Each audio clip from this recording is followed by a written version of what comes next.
விடுமுறையை ஜாலியா கொண்டாடலாம்னு பாட்டி வீட்டுக்கு வந்த பேரன் இப்போ ஒரு கொலை வழக்கில் கைதாகி இருக்காரு. ஒரு தெருநாயால பெட் லவருடன் உருவான மோதல் கொலையில் முடிந்தது எப்படி?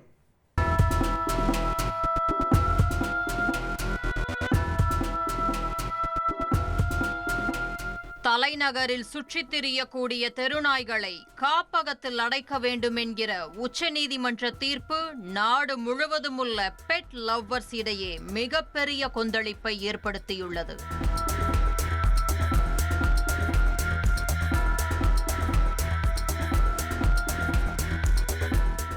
உச்ச நீதிமன்றத்தின் இந்த தீர்ப்பை எதிர்த்து பல தன்னார்வலர்களும் பிரபலங்களும் வாயில்லா ஜீவன்களின் உரிமைக்காக தொடர்ந்து போராடி வருகின்றனர்.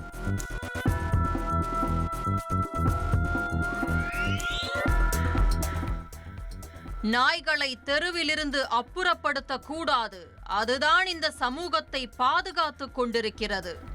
தெருநாய்கள் மனிதர்களை விட நன்றியுடையது, மேன்ஸ் பெஸ்ட் ஃப்ரெண்ட் என பெட் லவ்வர்ஸ் பலரும் ஆளாளுக்கு இமோஷனாக சமூக வலைதளத்தில் பதிவுகளை வெளியிட்டு வருகின்றனர்.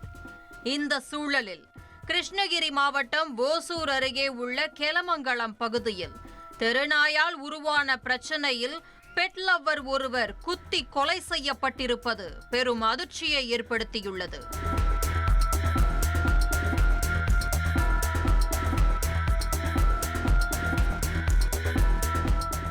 கொல்லப்பட்டவர் 40 வயதான கோபால். கெலமங்கலம் அருகேயுள்ள நாற்பனட்டி கிராமத்தைச் சேர்ந்தவர். கூலி வேலைக்கு சென்று வந்த கோபால் அவர் வீட்டின் அருகேயுள்ள ஒரு ஆதரவற்ற தெருநாய்க்கு தினமும் உணவளித்து அதற்கு அடைக்கலமும் கொடுத்து வந்துள்ளார். சம்பவம் நடந்தன்று அதே கிராமத்தைச் சேர்ந்த 60 வயதான கௌரம்மா என்கிற மூதாட்டியின் வீட்டிற்கு கர்நாடகாவில் இருந்து அவருடைய பேரன் முனியேந்திரன் என்பவர் விருந்திற்காக வந்துள்ளார். அப்போது வெளியூரைச் சேர்ந்த நபர் ஏரியாவிற்குள் என்ட்ரியாவதை பார்த்ததும் சட்டென சுதாரித்துக் கொண்ட கோபால் வளர்த்த செல்லப்பிராணி முனியேந்திரனை விரட்டிச் சென்று கடிக்க முயல்வதைப் போல் அச்சுறுத்தி உள்ளது. இதனை அவமானமாக கருதிய முனியேந்திரன் பதிலுக்கு அந்த தெருநாயை கல்லால் அடித்துக் கொள்ள முயன்றுள்ளார். இதைத் தொடர்ந்து முனியேந்திரனுக்கும் அந்த தெருநாயை பராமரித்து வந்த கோபாலுக்கும் இடையே வாக்குவாதம் ஏற்பட்டிருக்கிறது. அக்கம் பக்கத்தில் வசிப்பவர்கள் இருவரின் சண்டையையும் விலக்கிவிட்டு சமாதானப்படுத்தி அனுப்பியுள்ளனர். அதன் பிறகு அந்த இளைஞர் குறித்து கோபால் விசாரணை மேற்கொண்ட போதுதான் அவர் கர்நாடகாவிலிருந்து கௌரம்மா வீட்டிற்கு விருந்தினராக வந்திருப்பது தெரிய வந்துள்ளது. ஸ்டேட் விட்டு ஸ்டேட் வந்து பிரச்சனை செய்தது தெரிய வரவும் முனியேந்திரனையும் கௌரம்மாவையும் எச்சரிப்பதற்காக மீண்டும் கோபால் மூதாட்டி வீட்டிற்கு சென்றுள்ளார். அப்போது இருவருக்கும் இடையே வாக்குவாதம் முற்றி கைகலப்பாக மாறியுள்ளது.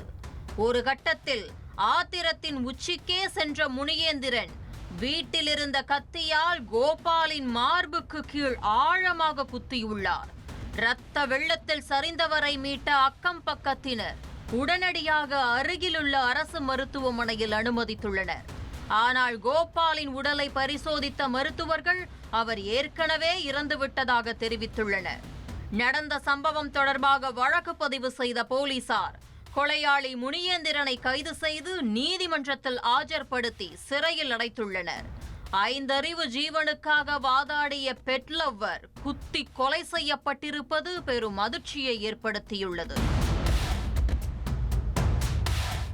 ட்ரெண்ட ஃப்ரெண்ட் ஆக்கிக்கோங்க. தந்தி டிவியின் சப்ஸ்கிரைபர்ஸ் அண்ட் ஃபாலோவர்ஸ் குடும்பத்துல நீங்களும் இணையுங்க.